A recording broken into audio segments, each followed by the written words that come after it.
Alright. Bakit kailangan nating sumabay sa makabagong technology ngayon? Kasi ngayon kasi uso yung online. Tama ba? Okay, kasi dati po, yung mga nagne-network 1998, 1996, 1997, ang technology nilang ginagamit, landline. Pag may prospect sila, ako na-experience ko to, naisaksihan ko mismo to sa mga nagne-network dati. Ba? Oh, pare sige, 2:00 tayo sa Green Hills, sa may katabi ng Caltex. Hihintayin kita sa baba doon. O kaya doon tayo, alam mo yung BPI doon. Di ba? O doon kita hintayin, 2:00. O, 2:00 ng madaling araw, namuti na mata, wala pa. So, alam mo ba, napakasarap mag-network ngayon kasi ang communication mura na. May unli text, unli call, unli net, tama? Tapos, lahat na may cellphone.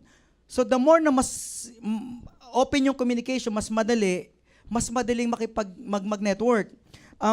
Lalo na ngayon dumating yung online. Dati kasi kami, para magka-grupo ka sa Hong Kong, 'di ba, magti-telegrama ka muna. Hindi naman, 'di ba? Maglo-long distance ka. Kung may kakilala ka sa Hong Kong, 'di ba? Tito, may negosyo po ako. So, grabe, ang ganda nito. Yun lang ang way para makontak mo or mapaabot yung business mo. Pero nowadays, lahat may Facebook. Tama ba? May Viper. May Skype. Viber. Pinaghalo kong Viper sa para walang mali. Di ba? Lagi kayo oh, di ba? Isahan lang. Oh.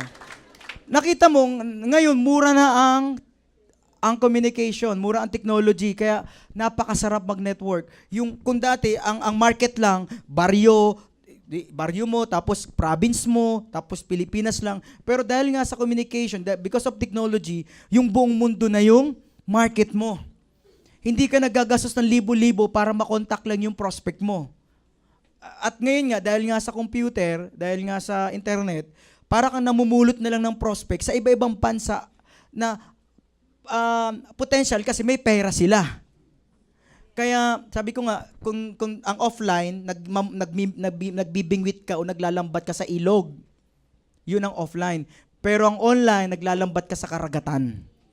So, kaya sa mga hindi pa po nag-online,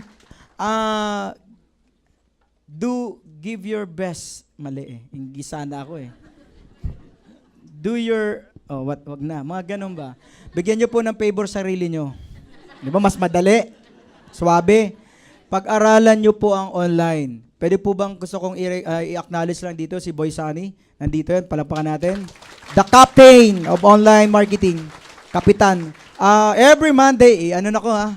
Okay lang, Bay? Akong i-plug ba? Okay lang? Yeah. Di ba? Mas maganda pag Bisaya, di ba? Fluent.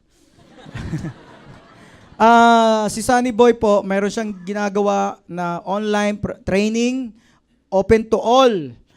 Okay, sa MacDo El Pueblo, every Monday, 7:00 ng gabi. Tuloy-tuloy po yan. Tama po, service nyo po ito sa mga taong gusto matuto ng online. Libre po. Libre ang pagkain. Magkano ang pagkain? 150. Ay, libre ang training, may bayad ang pagkain. Yung 150 po, yun yung kakainin nyo sa McDo. Pag kakain ka sa McDo, pero matututo ka sa training niya. Seryoso po to, wala pong bayad ang training niya sa online. Pero po, magbabayad ka ng 150 para sa pagkain mo. So, ano yung chicken? Chicken yun, chicken. Chicken Joy.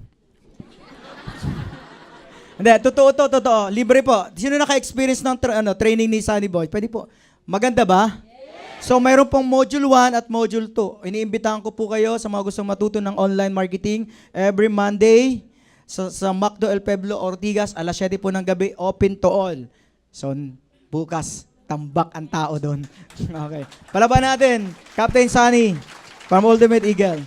Okay. So, aralin nyo po, please lang aralin nyo para makasabay po kayo.